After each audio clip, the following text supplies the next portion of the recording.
ChatGPT open ചെയ്ത് അവിടെ നമ്മുടെ ആവശ്യം കൊടുക്കുക. ലോഗോസ് ക്വിസ് പഠനത്തിന് വേണ്ടി POC ബൈബിൾ യോഹന്നാൻ്റെ സുവിശേഷം 12 അധ്യായത്തിൽ നിന്നും 4 ഓപ്ഷനും ഉത്തരവും ഉള്ള 5 MCQ ചോദ്യങ്ങൾ മലയാളത്തിൽ തയ്യാറാക്കുക. MCQ എന്നാൽ മൾട്ടിപ്പിൾ ചോയ്സ് ക്വസ്റ്റ്യൻസ് എന്നാണ്. ഈ കൊടുക്കുന്നതിനെയാണ് നമ്മൾ പ്രോംപ്റ്റ് എന്ന് പറയുക. ഈ പ്രോംപ്റ്റിൽ യോഹന്നാൻ്റെ സുവിശേഷം 12 അധ്യായം എന്നതിന് പകരം നമുക്ക് ബൈബിളിലെ ഏത് അധ്യായം വേണമെങ്കിലും നമുക്ക് കൊടുക്കാം. അതുപോലെ 4 ഓപ്ഷന് പകരം നമുക്ക് ഇഷ്ടമുള്ള 5 6 ഏത് വേണമെങ്കിലും കൊടുക്കാം.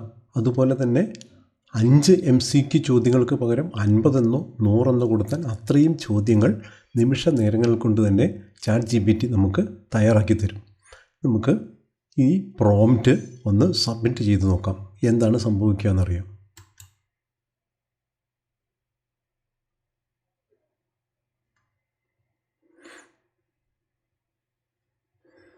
ഈ പ്രോംപ്റ്റ് കൊടുത്തു കഴിഞ്ഞപ്പോൾ ലോഗോസ് ക്വിസ് പഠനത്തിന് ഉപയോഗിക്കാവുന്ന രീതിയിൽ POC ബൈബിൾ യോഹന്നാൻ്റെ സുവിശേഷം 12 അധ്യായം അടിസ്ഥാനമാക്കി 4 ഓപ്ഷനും ഉത്തരവും ഉള്ള 5 MCQ ചോദ്യങ്ങൾ താഴെ കൊടുക്കുന്നു. ചോദ്യം 1. യേശുവിൻ്റെ കാൽ വിലയേറിയ നാർദോസ് തൈലം കൊണ്ട് അഭിഷേകം ചെയ്തത് ആര്? A. Martha, B. Mariam, C.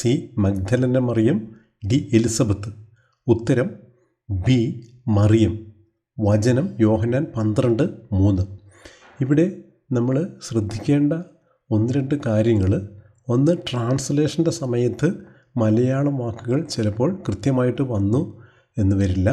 അതുപോലെ തന്നെ ഇവിടെ ChatGPT തരുന്ന എല്ലാ ഉത്തരങ്ങളും കൃത്യമായിരിക്കണം എന്ന് ഇല്ല.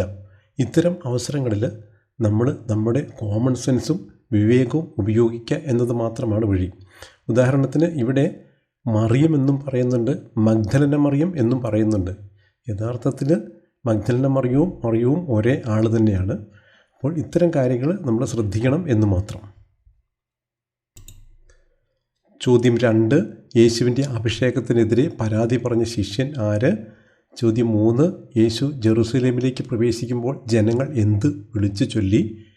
ഉത്തരം ഹോസാന. ഇങ്ങനെ 5 ചോദ്യങ്ങൾ, നമ്മൾ ആവശ്യപ്പെട്ട 5 ചോദ്യങ്ങളും ഉത്തരങ്ങളും ഇവിടെ നൽകിയിട്ടുണ്ട്. ഇനി ChatGPT തന്നെ നമ്മളോട് ചോദിക്കുകയാണ്, കൂടുതൽ ചോദ്യങ്ങൾ ആവശ്യമുണ്ടോ? ഇനി വചന നമ്പർ ഒഴിവാക്കിയ ചോദ്യങ്ങൾ, ക്വിസ് പേപ്പർ ഫോർമാറ്റ്, കഠിനത കൂടിയ ചോദ്യങ്ങൾ എന്നിങ്ങനെ നമ്മുടെ ആവശ്യത്തിനനുസരിച്ച് വീണ്ടും വേണോ എന്ന് ChatGPT നമ്മളോട് ചോദിക്കുകയാണ്. കൂടുതൽ കഠിനമായ, കുറച്ചുകൂടെ കട്ടി കൂടിയ ചോദ്യങ്ങൾ ആവശ്യമുണ്ടെങ്കിൽ കഠിനത കൂടിയ ചോദ്യങ്ങൾ എന്ന് ഇവിടുന്ന് നമുക്ക് വെറുതെ കോപ്പി ചെയ്ത് ഇവിടെ വീണ്ടും പേസ്റ്റ് ചെയ്ത് സബ്മിറ്റ് ചെയ്ത് ചോദിക്കാവുന്നതാണ്.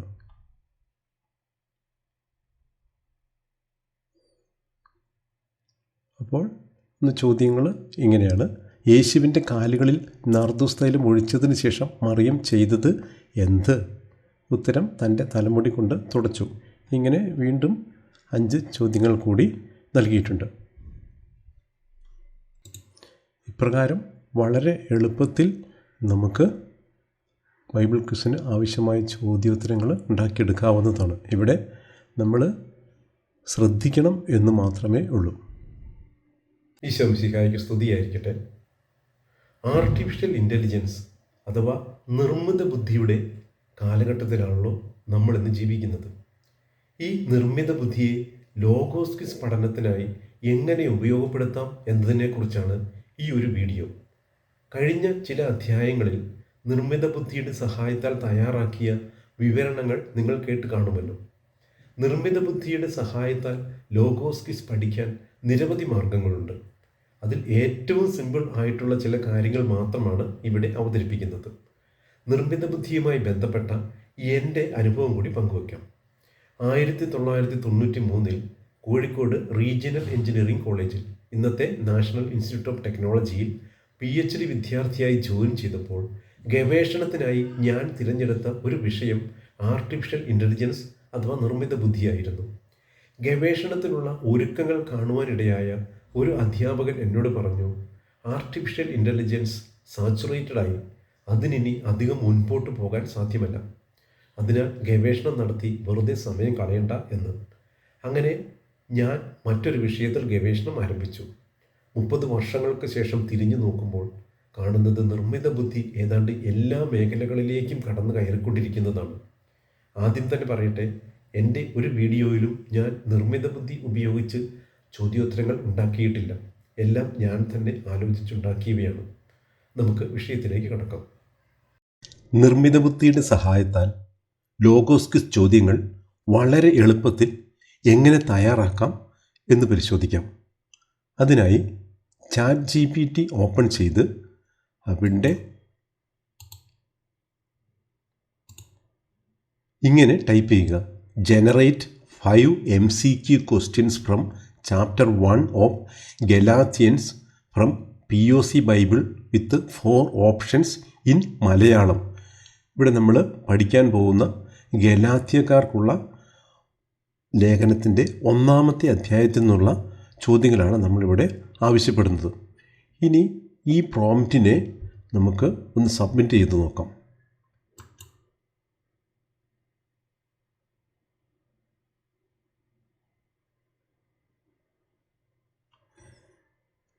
ഇവിടെ ChatGPT തരുന്ന മറുപടി ഇപ്രകാരമാണ്: ഇതാ ഗലാത്യർ എഴുതിയ ലേഖനം അധ്യായം 1 ആധാരമാക്കി POC ബൈബിൾ ഉള്ളടക്കത്തിൽ നിന്ന് തയ്യാറാക്കിയ 5 MCQ ചോദ്യങ്ങൾ.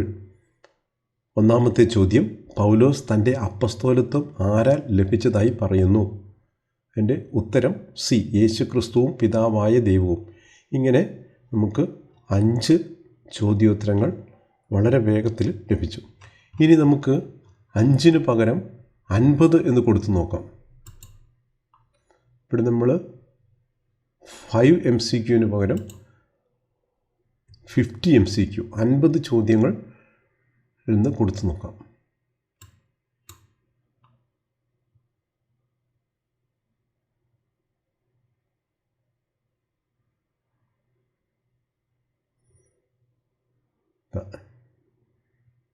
ഇവിടെ നമുക്ക് കാണാം, നിമിഷ നേരങ്ങൾ കൊണ്ട് ChatGPT 50 ചോദ്യോത്തരങ്ങൾ ഉണ്ടാക്കി തന്നിട്ടുണ്ട്.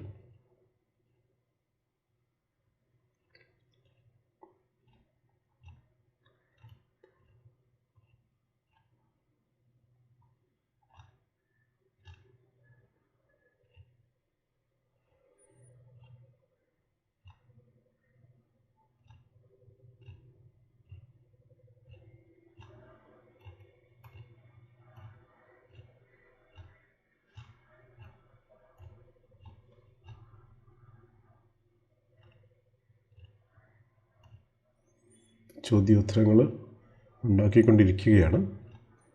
48. ഇവിടെ 50 ചോദ്യങ്ങളും ഉണ്ടാക്കി അതിൻ്റെ ഉത്തരങ്ങളും അതിൻ്റെ താഴെ തന്നിട്ടുണ്ട്. 1-ാമത്തേൻ്റെ ഉത്തരം സി എന്നാണ് പറയുന്നത്. അപ്പം 50-ാമത്തെ ചോദ്യം: ഗലാത്യർ അധ്യായം 1-ൻ്റെ മുഖ്യ വിഷയം എന്താണ്? നിയമം, മറ്റൊരു സുവിശേഷത്തിനെതിരായ മുന്നറിയിപ്പ്, ദാനം, സഭാക്രമം. ഇതിൻ്റെ ഉത്തരം 50-ാമത്തേൻ്റെ ഉത്തരമായിട്ട് പറയുന്നത് ബി ആണ്, മറ്റൊരു സുവിശേഷത്തിനെതിരായ മുന്നറിയിപ്പ്. ഇനി ഇതേമാതിരി ChatGPT തന്നെ നമ്മളോട് ചോദിക്കുകയാണ്: അധ്യായം 2 മുതൽ 6 വരെ ഉള്ളതിൻ്റെ ചോദ്യങ്ങൾ ആവശ്യമുണ്ടോ? ഇങ്ങനെ നമുക്ക് ആവശ്യമുള്ളത് ഇവിടെ എഴുതി ചോദിച്ചു കഴിഞ്ഞാൽ അതിനനുസരിച്ച് ChatGPT നമുക്കായിട്ട് ചോദ്യോത്തരങ്ങൾ തയ്യാറാക്കി തരുന്നതാണ്. ഇവിടെ നമുക്ക് നമ്മുടെ ആവശ്യം ഇവിടെ കൊടുത്താൽ മതി. അപ്പോൾ ഉദാഹരണമായിട്ട് കൂടുതൽ കട്ടിയുള്ള കുറച്ചുകൂടെ ബുദ്ധിമുട്ടേറിയ ചോദ്യങ്ങൾ വേണമെങ്കിൽ കുറച്ചുകൂടെ നമ്മൾ ചോദിച്ചാൽ മതി. ഇനി ഇവിടെ ഓപ്ഷൻസ് 2 വാക്കുള്ള ഓപ്ഷൻ വേണം. അങ്ങനെ നമുക്ക് എന്താണോ താല്പര്യം അതിനനുസരിച്ച് നമ്മൾ ടൈപ്പ് ചെയ്ത് കൊടുത്തു കഴിഞ്ഞാൽ അതിനനുസരിച്ചുള്ള ചോദ്യങ്ങൾ നമുക്ക് ഉണ്ടാക്കിത്തരും. ഇനി ഈ ചോദ്യങ്ങൾ നമുക്ക് പിന്നീട് ഉപയോഗിക്കാൻ വേണ്ടിയിട്ടാണെങ്കിൽ ഇതിനെ നമുക്ക് കോപ്പി പേസ്റ്റ് ചെയ്ത് പിന്നെ കോപ്പി ചെയ്യുക, എന്നിട്ട് ഗൂഗിൾ ഡോക്കിൽ പോയിട്ട് ഇതിനെ പേസ്റ്റ് ചെയ്യുക. നമുക്ക് ഇങ്ങനെ കിട്ടും. ഇനി ഇതിനെ നമുക്ക് വളരെ എളുപ്പത്തിൽ നമുക്ക് PDF ആയിട്ട് കൺവേർട്ട് ചെയ്യാം. ഇതിനെ ഡൗൺലോഡ് PDF എന്ന് പറഞ്ഞാൽ ഇത് വളരെ എളുപ്പത്തിൽ നമുക്ക് PDF ആക്കി തരും. ഇതാ നമ്മുടെ ചോദ്യോത്തരങ്ങൾ നമുക്കിവിടെ PDF ഫോമിൽ ഇവിടെ ലഭിച്ചു. ഇങ്ങനെ നമുക്ക് വളരെ എളുപ്പത്തിൽ എത്ര ചോദ്യങ്ങൾ വേണമെങ്കിലും ഏത് അധ്യായത്തിൽ നിന്ന് വേണമെങ്കിലും ഉണ്ടാക്കിയെടുക്കാവുന്നതാണ്.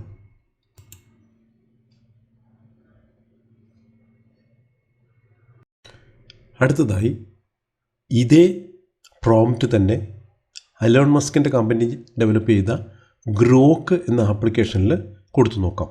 Generate 5 MCQ questions with answer from chapter 1 of Galatians from POC Bible with 4 options in Malayalam. അപ്പോൾ എന്താണ് കിട്ടുന്നതെന്ന് നോക്കാം.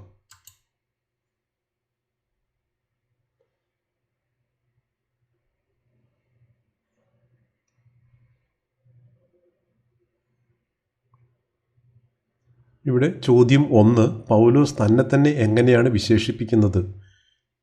എ, മനുഷ്യനാലോ അയക്കപ്പെട്ടവൻ. ഇങ്ങനെയാണ് ഗ്രോക്ക് നമുക്ക് ചോദ്യങ്ങൾ ഉണ്ടാക്കി തന്നിരിക്കുന്നത്.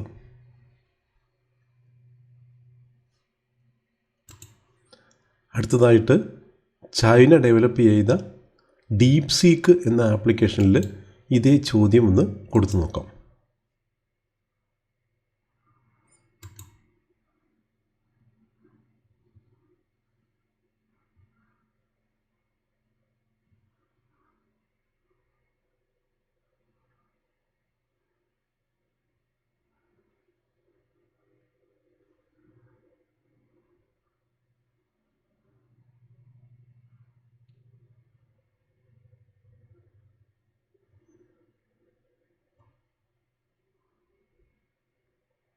ഇവിടെ ഡീപ്സീക്ക് പറയുന്നത് അവർക്ക് ഇത്തരം ചോദ്യോത്തരങ്ങൾ ഉണ്ടാക്കാൻ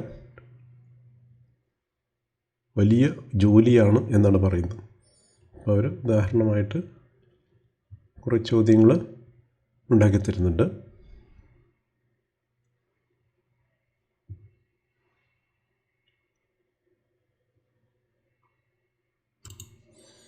അവരിവിടെ 12 ചോദ്യങ്ങളും അതിൻ്റെ ഉത്തരങ്ങളും തയ്യാറാക്കി തന്നിട്ടുണ്ട്. അടുത്തതായി മൈക്രോസോഫ്റ്റ് ഡെവലപ്പ് ചെയ്ത കോപൈലറ്റിൽ ഇതേ ചോദ്യമൊന്ന് ചോദിച്ചു നോക്കാം.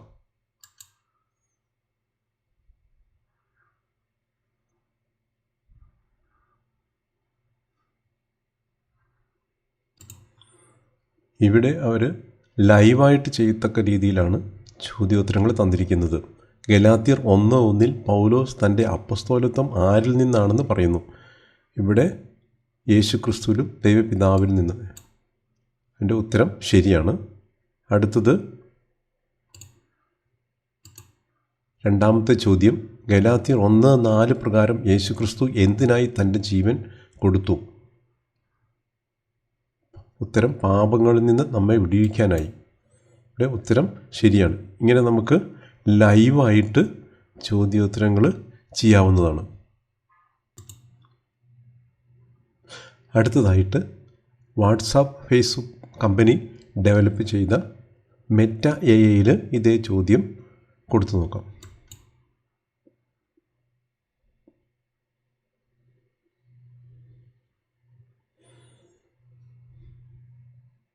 ഇവരുടെ ചോദ്യോത്തരങ്ങൾ ഇപ്രകാരമാണ് വരുന്നത്.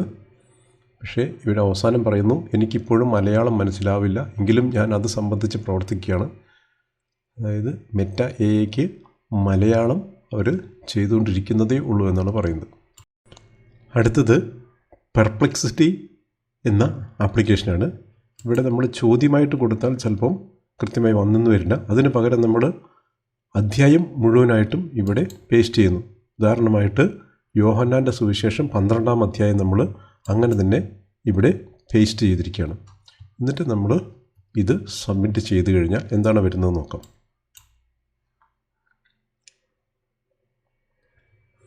ഇവിടെ ഞാൻ യോഹന്നാൻ സുവിശേഷം അധ്യായം 12 നൽകിയ ഭാഗത്തിൻ്റെ പ്രധാന സംഭവങ്ങളും ഉപദേശങ്ങളും അടിസ്ഥാനമാക്കി 5 മൾട്ടിപ്പിൾ ചോയ്സ് ചോദ്യങ്ങൾ തയ്യാറാക്കിയിരിക്കുന്നു. ചോദ്യം 1, മറിയം യേശുവിൻ്റെ പാദങ്ങളിൽ പൂശിയ തൈലം എന്താണ്? ഉത്തരം നാർദിൻ സുഗന്ധ തൈലം. യൂദാസ് തൈലം പെറ്റ് ദരിദ്രർക്ക് കൊടുക്കാതിരുന്നതിൻ്റെ യഥാർത്ഥ കാരണം എന്താണ്?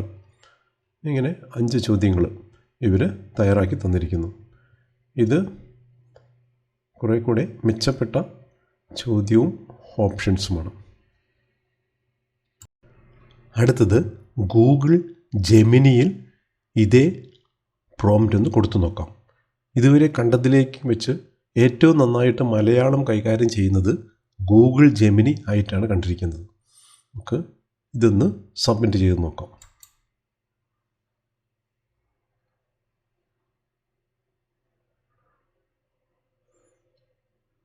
ഇവിടെ ഗലാത്യർ 1-ാം അധ്യായം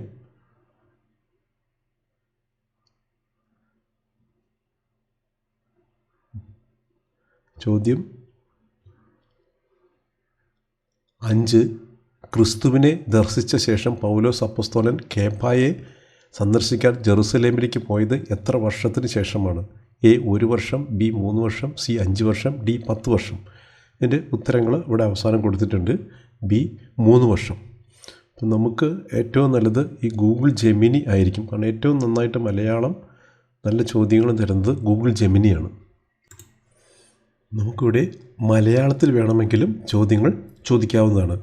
ഇവിടെ നമുക്ക് ഡയറക്റ്റ് മലയാളം ടൈപ്പ് ചെയ്യാൻ സാധിക്കില്ല. പക്ഷേ നമ്മൾ ഗൂഗിൾ മലയാളത്തിൽ പോയി ടൈപ്പ് ചെയ്ത് അവിടെ നിന്ന് ഇങ്ങോട്ട് കോപ്പി പേസ്റ്റ് ചെയ്യുകയാണ് വേണ്ടത്. അപ്പോൾ ഇവിടെ ലോഗോസ് ക്വിസ് പഠനത്തിന് വേണ്ടി POC ബൈബിൾ യോഹന്നാൻ്റെ സുവിശേഷം 12 അധ്യായത്തിൽ നിന്നും 4 ഓപ്ഷനും ഉത്തരവുമുള്ള 5 MCQ ചോദ്യങ്ങൾ മലയാളത്തിൽ തയ്യാറാക്കുക. ഈ പ്രോംപ്റ്റ് സബ്മിറ്റ് ചെയ്ത് കഴിയുമ്പോൾ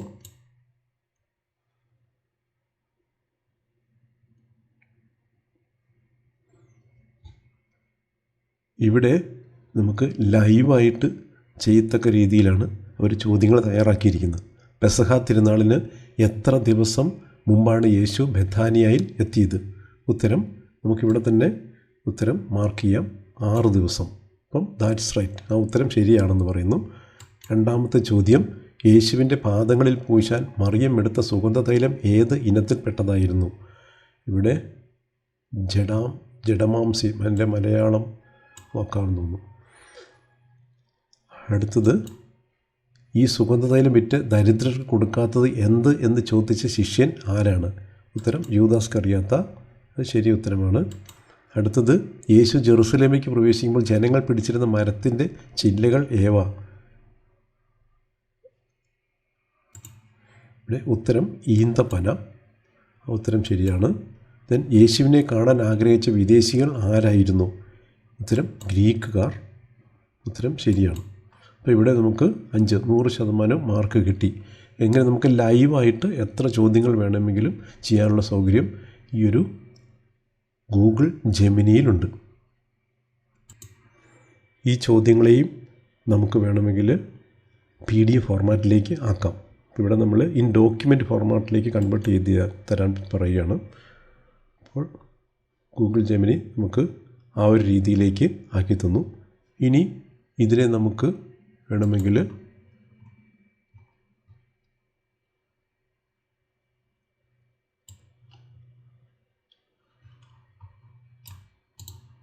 കോപ്പി പേസ്റ്റ് ചെയ്ത് ഉപയോഗിക്കാം. ഇതിൻ്റെ ഗൂഗിൾ ഡോക്കിൽ കൊണ്ടുവന്നിട്ട് പേസ്റ്റ് ചെയ്യാം.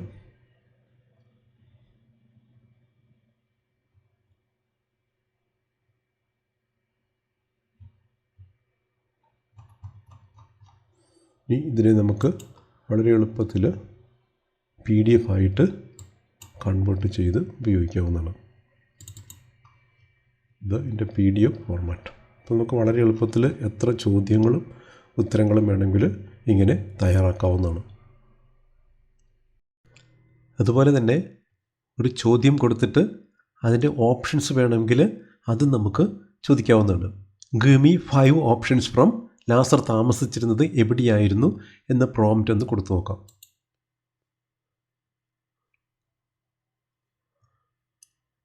അപ്പോൾ ഇവരിവിടെ 5 ഓപ്ഷൻസ് തന്നിരിക്കുന്നു. യെറുസലേം, ബഥാനിയ, നസറത്ത്, യെരിഹോ, കഫർനൗം.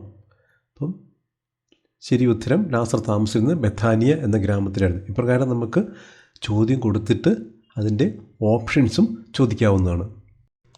അതുപോലെ തന്നെ ലോകത്തിലുള്ള എന്തിനെക്കുറിച്ച് അറിയണമെങ്കിലും നമുക്കിവിടെ അതൊരു പ്രോംപ്റ്റായിട്ട് കൊടുത്താൽ മതി. ഇപ്പോൾ ഉദാഹരണമായിട്ട് KCBC ലോഗോസ് ക്വിസ് ബൈബിൾ പരീക്ഷ എന്താണ് എന്ന് പ്രോംപ്റ്റ് എന്ന് കൊടുത്തു നോക്കാം. അപ്പോൾ അതിൻ്റെ ഉത്തരം ഇങ്ങനെയാണ് വന്നിരിക്കുന്നത്. സീറോ മലബാർ, ലത്തീൻ, മലങ്കര എന്നീ 3 കത്തോലിക്ക സഭകളുടെ സംയുക്ത സമിതിയായ KCBC ബൈബിൾ കമ്മീഷൻ നടത്തുന്ന ലോകത്തിലെ തന്നെ ഏറ്റവും വലിയ ബൈബിൾ ക്വിസ് മത്സരമാണ് ലോഗോസ് ക്വിസ്. ദൈവവചനത്തെക്കുറിച്ച് ആഴത്തിലുള്ള അറിവ് വിശ്വാസികളിൽ എത്തിക്കുക എന്ന ലക്ഷ്യത്തോടെയാണ് ഇത് സംഘടിപ്പിക്കുന്നത്. ഈ പരീക്ഷയെക്കുറിച്ചുള്ള പ്രധാന വിവരങ്ങൾ താഴെ നൽകുന്നു. പരീക്ഷയുടെ ഘടന, പ്രായപരിധി, പാഠഭാഗങ്ങൾ, പരീക്ഷാ തീയതി, സമ്മാനങ്ങൾ, ഇങ്ങനെ ഒരുവിധം ഇതുമായി ബന്ധപ്പെട്ട കാര്യങ്ങളൊക്കെ നമുക്ക് ഈ ഗൂഗിൾ ജെമിനി അല്ലെങ്കിൽ മറ്റ് AI ആപ്പുകൾ ഉപയോഗിച്ചിട്ട് വളരെ എളുപ്പത്തിൽ കണ്ടെത്താവുന്നതാണ്. നമുക്ക് വേണമെങ്കിൽ ഇങ്ങനെയും ചോദിക്കാം. KCBC ലോഗോസ് ക്വിസ് 2026 ബൈബിൾ പരീക്ഷയിൽ മുഴുവൻ മാർക്കും വാങ്ങിക്കുന്നതിന് എന്ത് ചെയ്യണം? അപ്പം അതിനവർ പറയുന്ന മറുപടി എന്തെന്ന് നോക്കാം.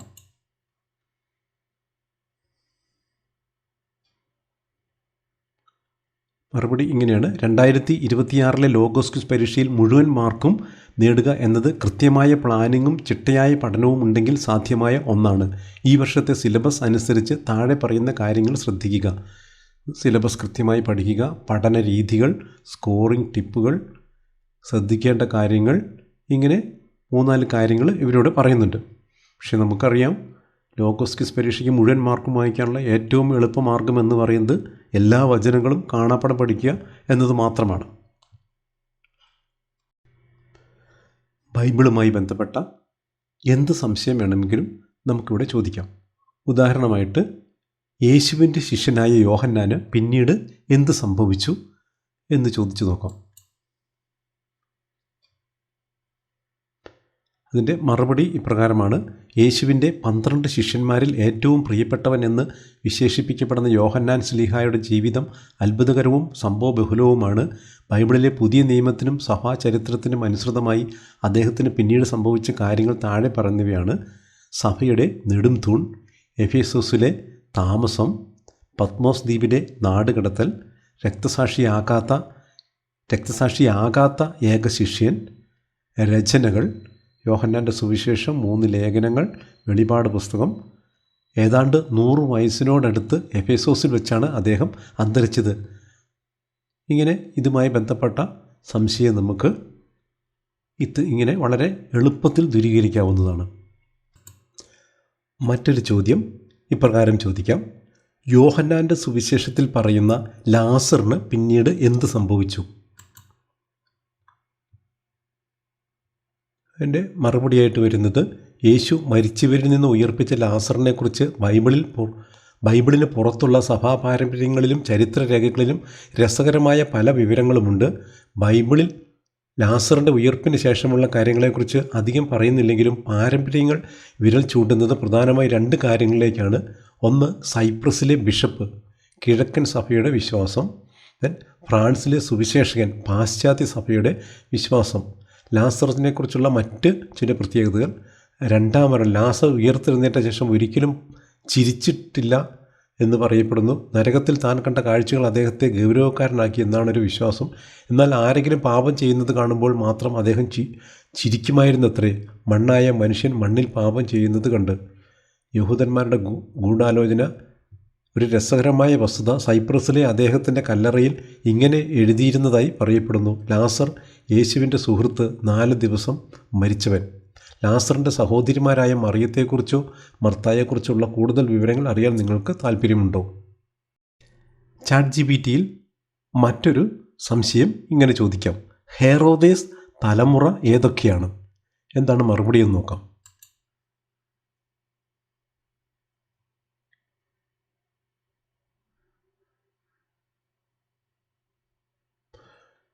മറുപടി ഇങ്ങനെയാണ്. ഹെറോദ് എന്ന പേര് ബൈബിളിലും ചരിത്രത്തിലും ഹെറോദിയർ വംശം എന്ന ഒരു ഭരണ കുടുംബത്തെയാണ് സൂചിപ്പിക്കുന്നത്.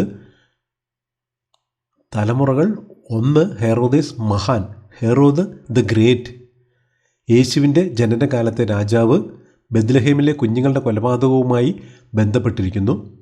2-ാം തലമുറയിൽ ഹെറോദേസിൻ്റെ മക്കൾ: ഹെറോദേസ് അർക്കലാവോസ്, യഹൂദ, സമരിയ, ഇടുമിയ കഠിന ഭരണത്താൽ റോമാക്കാർ സ്ഥാനഭ്രഷ്ടനാക്കി. ഹെറോദേസ് അന്തിപ്പാസ്, യോഹന്നാൻ ബാപ്റ്റിസ്റ്റിൻ്റെ വധത്തിന് ഉത്തരവിട്ടയാൾ യേശുവിൻ്റെ വിചാരണ വേളയിൽ ഉണ്ടായിരുന്ന ഹെറോദസ് എന്ന് പറയുന്നത് ഹെറോദോസ് അന്തിപ്പാസാണ്. ഹെറോദോസ് ദ ഗ്രേറ്റിൻ്റെ മകൻ. പിന്നെ വേറൊരാൾ ഫിലിപ്പ്. ദെൻ 3-ാം തലമുറയിൽ വരുമ്പോൾ ഹെറോദേസ് അഗ്രിപ്പ. ദെൻ 4-ാം തലമുറയിൽ ഹെറോദേസ് അഗ്രിപ്പ 2. 3-ാം തലമുറയിൽ ഹെറോദേസ് അഗ്രിപ്പ 1. 4-ാം തലമുറയിൽ ഹെറോദേസ് അഗ്രിപ്പ 2. ഇത് പൗലോസിൻ്റെ വിചാരണവേള സമയത്ത് ഉണ്ടായിരുന്നയാൾ ഹെറോദേസ് അഗ്രിപ്പ. ഇങ്ങനെ നമുക്ക് ഏത് സംശയവും നമുക്ക് ഈ AI ആപ്പ് ഉപയോഗിച്ചിട്ട് സംശയ നിവൃത്തി വരുത്താവുന്നതാണ്. അതുപോലെ തന്നെ ലോഗോസ് ക്വിസ് പഠനത്തിന് വളരെ ഉപകാരപ്രദമായ ഒന്നാണ് ഓൺലൈൻ POC ബൈബിള്. നമ്മൾ ഗൂഗിളിൽ ജസ്റ്റ് സെർച്ച് ചെയ്ത് നോക്കുക, POC ബൈബിൾ മലയാളം ഓൺലൈൻ. അതിൽ തിരുവചനം മലയാളം ബൈബിൾ, POC ബൈബിൾ, അത് നമ്മൾ ഓപ്പൺ ചെയ്യുക. ഇത് ഓപ്പൺ ചെയ്താൽ നമുക്ക് ഇങ്ങനെ കിട്ടും. ഇവിടെ പഴയ നിയമം, പുതിയ നിയമം. അപ്പോൾ ഉദാഹരണത്തിന് പുതിയ നിയമത്തിൽ യോഹന്നാൻ്റെ സുവിശേഷം 1-ാം അധ്യായത്തിൽ 10-ാം വാക്യം ഏതെന്ന് കണ്ടുപിടിക്കണമെന്നുണ്ടെങ്കിൽ പുതിയ നിയമം ക്ലിക്ക് ചെയ്യുക, യോഹന്നാൻ ക്ലിക്ക് ചെയ്യുക, 10-ാം അധ്യായം 1-ാം അധ്യായം 10-ാം വാക്യം. ഇത് അവൻ ലോകത്തിലായിരുന്നു, ലോകം അവനിലൂടെ സൃഷ്ടിക്കപ്പെട്ടു, എങ്കിലും ലോകം അവനെ അറിഞ്ഞില്ല. ഇങ്ങനെ വളരെ എളുപ്പത്തിൽ നമുക്ക് ഏത് വചനവും ഈ ഓൺലൈൻ POC ബൈബിളിലൂടെ കണ്ടുപിടിക്കാം. തന്നെയുമല്ല, ഇത് വേണമെങ്കിൽ നമുക്ക് ഇവിടെ നിന്ന് കോപ്പി ചെയ്ത് പേസ്റ്റ് ചെയ്യാവുന്നതുമാണ്. ഉദാഹരണമായി ഇവിടെ ഗൂഗിൾ ഡോക്കിൽ വന്നിട്ട് ഇവിടെ നമുക്ക് നേരെ ഇതിനെ പേസ്റ്റ് ചെയ്യാം. അവൻ ലോകത്തിലായിരുന്നു, ലോകം അവനോട് സൃഷ്ടിക്കപ്പെട്ടു, എങ്കിലും ലോകം അവനെ അറിഞ്ഞില്ല. ഇങ്ങനെ നമുക്ക് ഇത് മറ്റാവശ്യങ്ങൾക്ക് വേണ്ടിയിട്ട് ഈ വചനം കോപ്പി ചെയ്ത് ഉപയോഗിക്കുകയും ചെയ്യാം. ഇനി മറ്റൊന്നുള്ളത് POC ബൈബിൾ, തിരുവചനം, word of God, KCBC Bible. ഇതാണ്. ഇതൊരു പഴയ മലയാളം ഫോണ്ട് ഉപയോഗിച്ച് ചെയ്തിരിക്കുന്നതാണ്. ഇവിടെ നമുക്ക് ഏത് അധ്യായവും ഏത് വചനവും വളരെ എളുപ്പത്തിൽ കണ്ടെടുക്കാവുന്നതേ ഉള്ളൂ. ഇപ്പോൾ ഉൽപ്പത്തിയുടെ പുസ്തകമാണെങ്കിൽ ഉൽപ്പത്തി ക്ലിക്ക് ചെയ്യുക, എന്നിട്ട് എത്രാമത്തെ 10-ാമത്തെ അധ്യായമാണെങ്കിൽ 10 ക്ലിക്ക് ചെയ്യുക. ഇവിടെ നമുക്ക് ഏത് വാക്യമാണെന്നുണ്ടെങ്കിൽ അത് വളരെ വേഗത്തിൽ തിരഞ്ഞ് എടുക്കാവുന്നതാണ്. ഇനി ഇവിടെ വേറൊരു അഡ്വാൻറ്റേജ് എന്ന് പറയുന്നത് പദാന്വേഷണം എന്നതാണ്. അതായത് നമുക്കിപ്പം മോശ എന്ന് കണ്ടുപിടിക്കണം, ബൈബിളിൽ എവിടെയൊക്കെയുണ്ട് എന്നുണ്ടെങ്കിൽ ഇവിടെ നമുക്ക് മോശ എന്ന് ഇവിടെ ടൈപ്പ് ചെയ്യുക. മോശയുടെ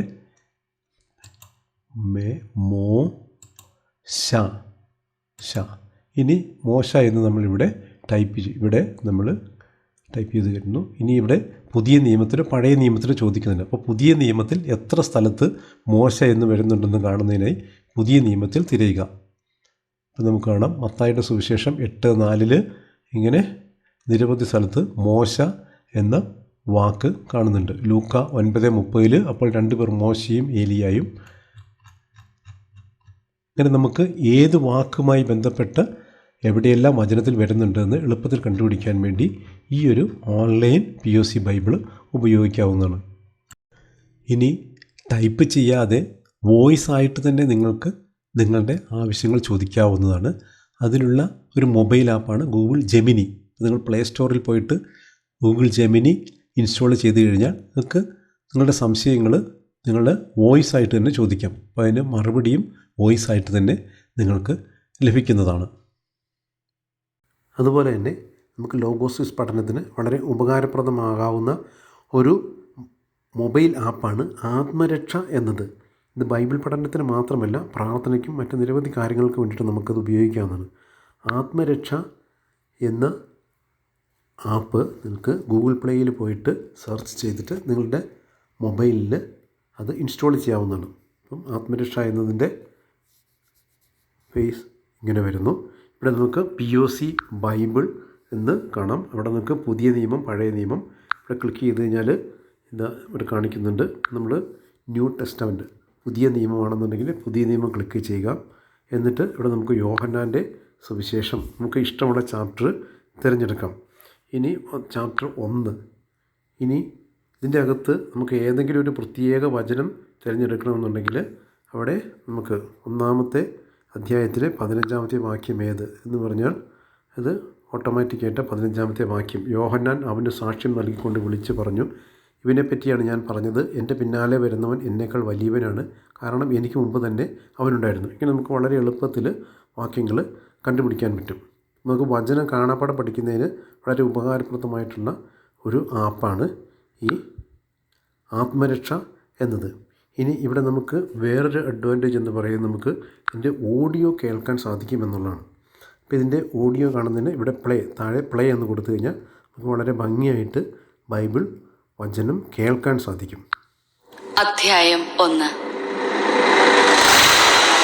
ആദിയിൽ വചനമുണ്ടായിരുന്നു, വചനം ദൈവത്തോടു കൂടെയായിരുന്നു, വചനം ദൈവമായിരുന്നു, അവൻ ആദിയിൽ ദൈവത്തോടു കൂടെയായിരുന്നു.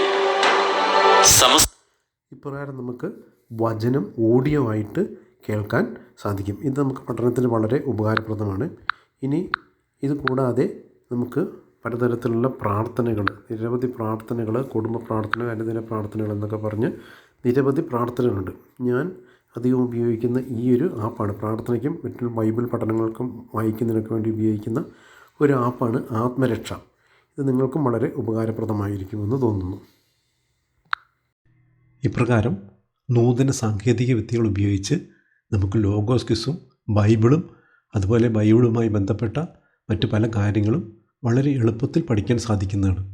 ഇത് പഠിക്കുന്നതിലൂടെ നിങ്ങൾക്ക് ബൈബിൾ പഠനവും അതോടൊപ്പം തന്നെ ഏറ്റവും പുതിയ സാങ്കേതിക വിദ്യകളായ നിർമ്മിത ബുദ്ധിയെക്കുറിച്ചുള്ള പഠനവും ഒക്കെ ഒരേ സമയം നടത്താൻ സാധിക്കും. അപ്പം നിങ്ങളും ഇതൊന്ന് പരീക്ഷിച്ച് നോക്കുക.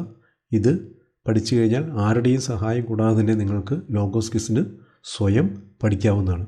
So all the best. Thanks for watching. കർത്താവായ യേശുവിൻ്റെ കൃപ നാം ഓരോരുത്തരോടും കൂടി ഉണ്ടായിരിക്കട്ടെ. ആമേൻ.